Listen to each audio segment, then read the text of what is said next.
అరే రే రే రే రే రే తెలంగాణలో సర్కార్ హాస్టల్ నడుపుతున్నారా లేకుంటే పిల్లలకు ఫుడ్ పాయిజన్ చేసి వాళ్ళ మీద ఏమైనా ప్రయోగాలు చేస్తున్నారా అని అడుగుతున్నాడు మాజీ మంత్రి హరీష్ రావు. అగో చూడుర్రి, హాస్టళ్లలో తిని హాయిగా చదువుకోవాల్సిన పిల్లలు హాస్పిటల్ బెడ్ల మీద పండుకున్నారు. ఒకటి కాదు రెండు కాదు, వందల వేల ఫుడ్ పాయిజన్ కేసులు వస్తున్నాయి. చాలా దిక్కులల్లా పిల్లలు పానాలు పోతున్నాయి. అసలు సర్కారు ఉన్నట్టా లేనట్టా అని హరీష్ రావు సారు సర్కారును అరుచుకుంటున్నాడు. మహబూబాబాద్ జిల్లా దామరవంచ గిరిజన గురుకులంలో తిన్న తిండి కడుపులే తిరగబడ్డదా పిల్లలకు. ఇంకేమున్నది, ఆగా మేఘాల మీద ఆసుపత్రికి పట్టుకొచ్చిర్రు. కల్తీ అన్నం పెట్టి పిల్లల ఆరోగ్యాన్ని ఆగం చేసిన వాళ్ళను అరెస్ట్ చేస్తామని సీఎం చెప్పినా ఇట్లా జరుగుతున్నదంటే సీఎం మాటలకు విలువలేదా లేక పిల్లల ప్రాణాలంటే లెక్కలేదా అని ట్విట్టర్లో రాసుకొచ్చిండు.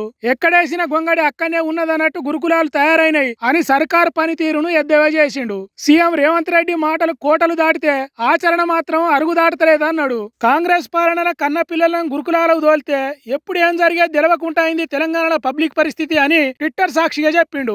ఇట్లా హరీష్ రావు సారు ఎన్నిసార్లు ట్విట్టర్ లో రాసుకొచ్చినా ఆ సారు చేతులే నొప్పి పెడతాయి, కానీ సర్కారు తీరులో మాత్రం ఏ మార్పు రాదు. హాస్టళ్లలో జరిగే ఫుడ్ పాయిజన్ పోదు. ఏందో ఏమో ఈ కాంగ్రెస్ సర్కార్ తీరు అని అంటున్నారు గురుకులాల పరిస్థితి తెలిసిన జనాలు.